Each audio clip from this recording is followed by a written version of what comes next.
Radio Sucesos presenta Sucesos en el Mundo, un análisis del mundo en que vivimos y el impacto en nuestras vidas, con la conducción de Alan Catley. Bienvenidos. Buenos días con todos. Soy Alan Catley y es para mí un gusto poder retomar este espacio cultural de Sucesos en el Mundo en Radio Sucesos tras superar algunas dificultades de la visión.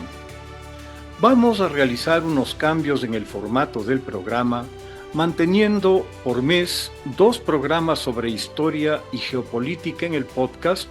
para destinar los otros 2 a conversatorios con invitados conocedores de las realidades globales y regionales. Esperamos contar con embajadores y cónsules para dialogar sobre sus países y sus perspectivas, así como de su relación con el nuestro. Espero que, con el formato que se imprimirá al programa, estos 30 minutos de encuentro semanal puedan enriquecernos y darnos información certera y de primera mano para poder formarnos unos criterios fundamentados sobre esos asuntos.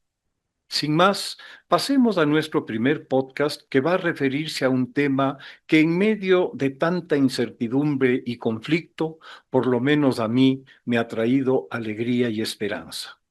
Es, de hecho, una nostalgia. En mi temprana y ya lejana juventud, siempre tuve una marcada atracción por el espacio, la astronomía y la ciencia ficción.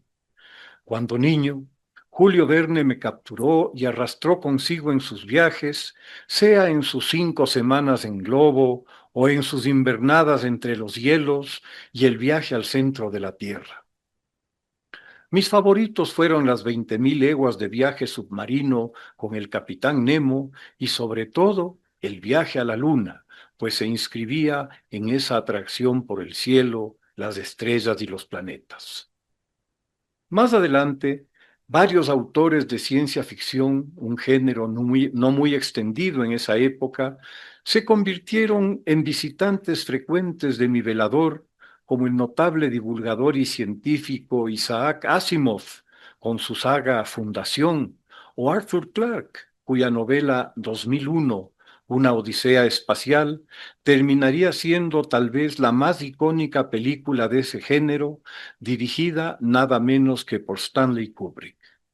Su presentación en 1968 sería el abreboca de lo que 1969 tenía en reserva.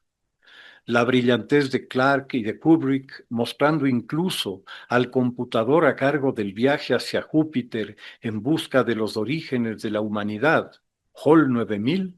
que adquiere una muy inquietante conciencia de sí mismo, abrieron los ojos del mundo entero acerca de las potencialidades de la tecnología que, a lo largo de los casi 60 años de su película, se han materializado en múltiples campos.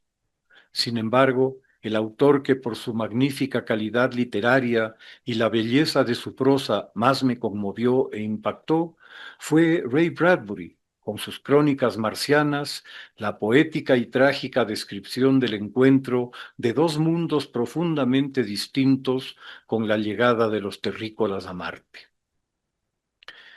El año 1969, como mencionara antes, será aquel en que confluyan las visiones de esos autores y las de otros muy anteriores, como Luciano, que ya en el siglo II después de Cristo nos cuenta de un viaje a la Luna y de su encuentro con los selenitas, a los que describe detalladamente. Plutarco ya nos propone una luna de roca similar a nuestro planeta, y entre Aristarco y Eratóstenes nos dan una bastante aproximada distancia entre nuestro mundo y la luna. El 20 de julio de ese año alunizaba el módulo de la Apolo 11 para que, por primera vez, seres humanos pusieran pie fuera de su planeta natal. Neil Armstrong y Buzz Aldrin serían quienes, en las palabras del primero, darían un pequeño paso para ellos, pero un gigantesco salto para la humanidad. Más allá de las mezquindades ideológicas de la época, traducidas en la feroz competencia por la carrera espacial iniciada en 1957 con el lanzamiento del primer Sputnik soviético, seguido por el primer humano en el espacio, Yuri Gagarin, con rusos y americanos sobre los hombros de los científicos alemanes que se habían adelantado con sus B-1 y B-2 hacia el final de la guerra, como el célebre Werner von Braun, el poner la mirada en los cielos y buscar alcanzarlos, nos muestra ese ángulo indomable de la naturaleza humana que nos llevará, pese a amenazas y castigos divinos, a comer frutos prohibidos y levantar torres para llegar al cielo. En un plano cósmico, la cultura occidental se lanzó a reeditar las hazañas de sus mayores que algo más de medio milenio antes habían iniciado su marcha hacia su futuro dominio mundial, casi en paralelo con la revolución del Renacimiento, que liberó a Europa de las rémoras del pensamiento mágico y religioso que por un milenio la atraparon. El retorno a sus raíces racionalistas griegas y latinas, al pensamiento lógico, la filosofía y la ciencia, ilumina el camino de los audaces marinos y navegantes, portugueses primero, seguidos por españoles, por franceses, holandeses e ingleses, en la maravillosa aventura que se conoce como la era de los descubrimientos.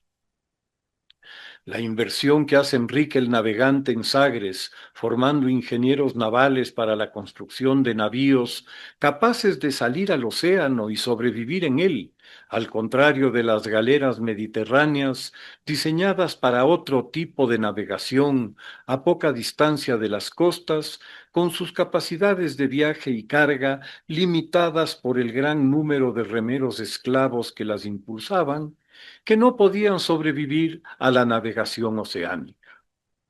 Las carabelas, las naos y los galeones diseñados en Sagres serán la punta de lanza de dicha era, los instrumentos para que marinos y cartógrafos desvelen los terroríficos mares llenos de monstruos como los krakens, las sirenas o las cascadas del fin del mundo, un mundo plano, naturalmente, de los que se habían llenado por el intencionado olvido del conocimiento que ya dominaba la geometría y la matemática griega siglos antes.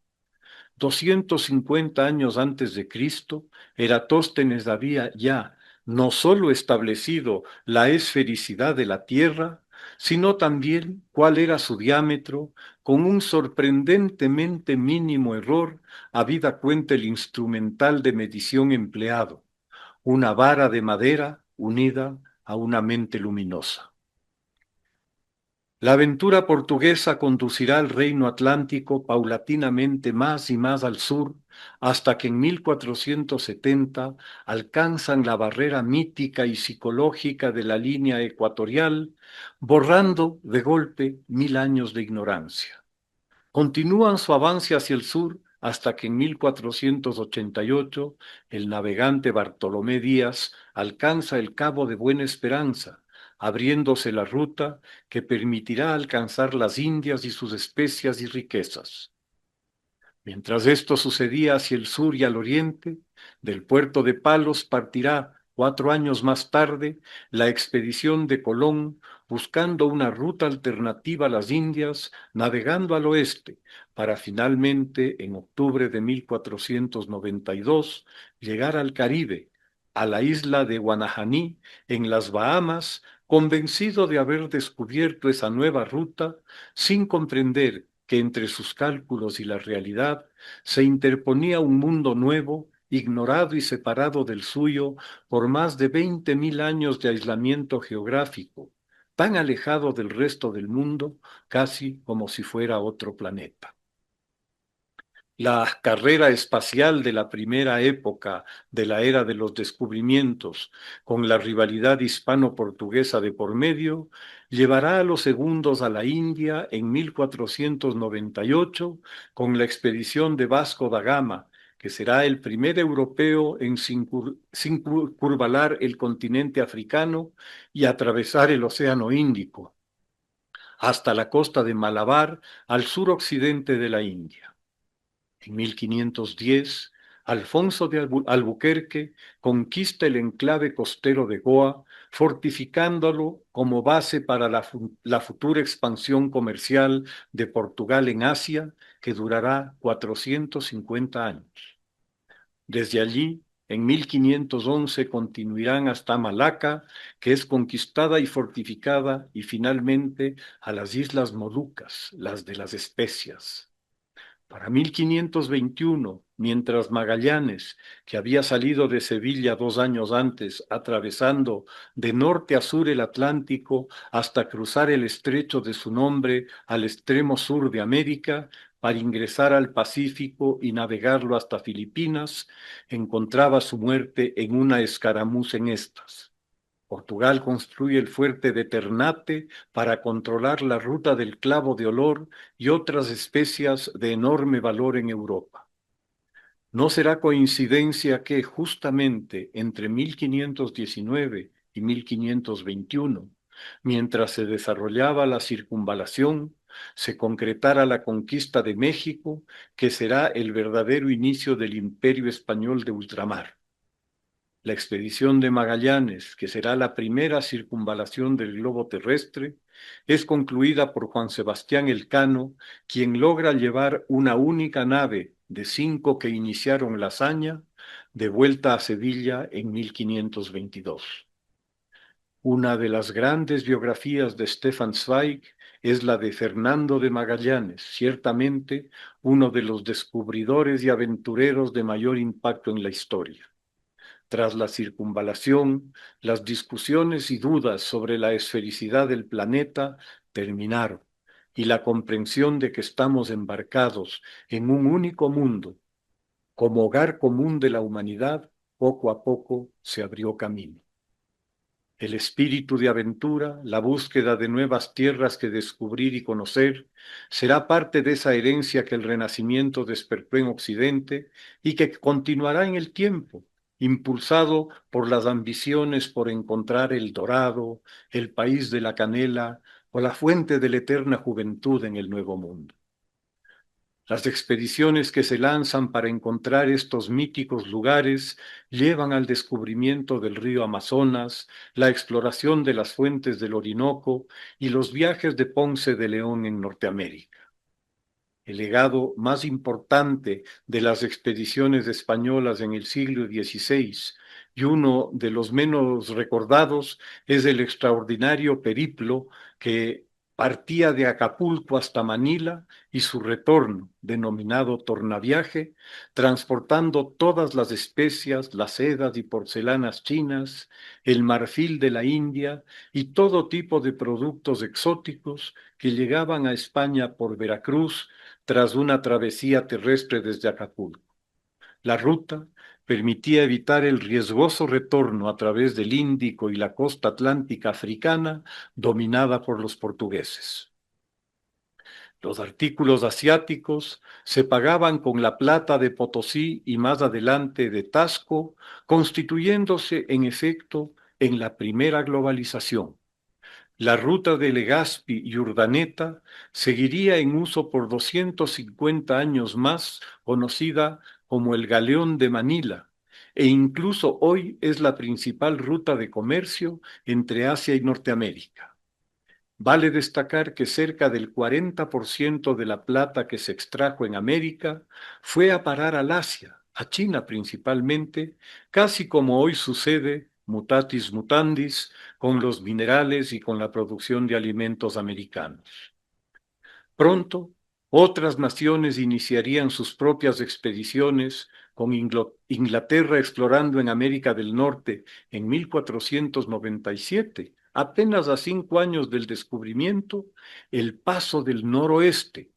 esa ruta hacia las Indias que nunca se concretaría a pesar de los mayores esfuerzos. Con Isabel I, el impulso a la exploración, conjuntamente a la piratería, llevarán a Sir Francis Drake a la tercera circunnavegación entre 1577 y 1580, unos 15 años antes de morir de desintería en Portobelo tras el desastre sufrido ante unas muy reducidas fuerzas españolas.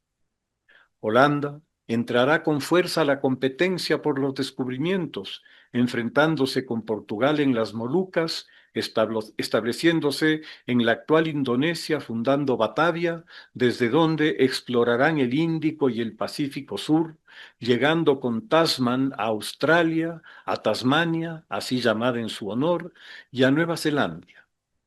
En Sudáfrica, arrebata a los portugueses la colonia del Cabo, estableciendo su control en el África Austral, con colonos hugonotes que permanecen hasta hoy como ciudadanos en Sudáfrica tras su independencia de la Gran Bretaña, que capturó la Sudáfrica holandesa al ser esta conquistada por Napoleón. El siglo XVII continuará con las exploraciones en diversas regiones.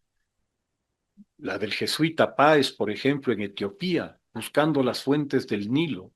a los viajes de Pedro Ordóñez a la Cochinchina y de Fernández de Quirós al Pacífico Sur. El siglo XVIII verá las expediciones de Cook en el Océano Índico y Pacífico con un componente científico cada vez más importante ante el auge de la Ilustración y su impulso a la razón y al conocimiento. La misión geodésica que trae a los científicos franceses Condamine, Bouguer y Godin a estas tierras en 1735 está en línea con ese afán de medir el mundo como la clave para comprenderlo. La discusión que se produce entre los astrofísicos de la época sobre el achatamiento polar o ecuatorial del planeta, aplicando los parámetros científicos de observación y experimentación, dan lugar a dos expediciones, a la Audiencia de Quito, la ya mencionada, y a Laponia, para dilucidar este punto. El siglo XIX nos depara uno de esos viajeros y científicos extraordinarios, Alejandro von Humboldt, que recorrerá el norte de Sudamérica, varias islas del Caribe y México, antes de ir a los Estados Unidos y criticar a Jefferson por mantener en sus plantaciones esclavos tras proclamarse campeón de la libertad. Sus opiniones sobre el trato a los indígenas en México tampoco fueron del agrado de las autoridades locales. Humboldt será el inventor de las ciencias ecológicas, definidas como la comprensión de las consecuencias y de las interacciones de la latitud y la orografía como elementos ejes de la biología. Su dibujo de pisos climáticos en la Audiencia de Quito, el Naturgemälde, es una demostración de su perspicacia y aguda inteligencia. África sería el escenario de expediciones como las de Burton, Livingstone y Stanley, buscando las fuentes del Nilo y mapeando el interior del continente, del Congo a Timbuktu. También se producen expediciones al Asia Central y al Himalaya, destacándose la medición que en 1856 realiza Andrew Waugh del Everest, con una precisión notable, exclusivamente por medios trigonométricos, a más de 250 kilómetros de distancia, pues Nepal en aquel entonces no permitía el acceso a extranjeros. La medición de Waugh difiere en 8 metros de la establecida por los medios satelitales actuales. El siglo XX será el de las aventuras polares al Ártico y Antártico, con Peary alcanzando el Polo Norte, mientras Amundsen lo hacía en el Polo Sur, en medio de dramáticas tragedias de otros exploradores como Shackleton o Scott en la Antártida. Esta digresión sobre los descubrimientos a lo largo del ascenso de Occidente desde el 1450 hasta el siglo XX pone de relieve las características fundamentales del hombre en el mundo,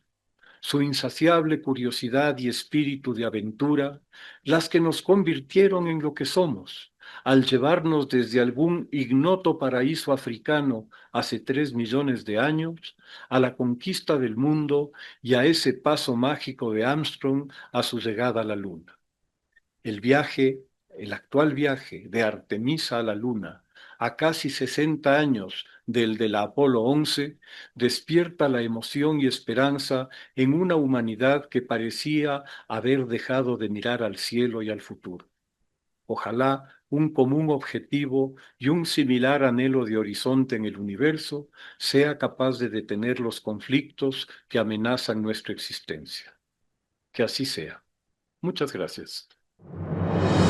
Radio Sucesos presentó Sucesos en el Mundo, un análisis del mundo en que vivimos y el impacto en nuestras vidas, con la conducción de Alan Catley.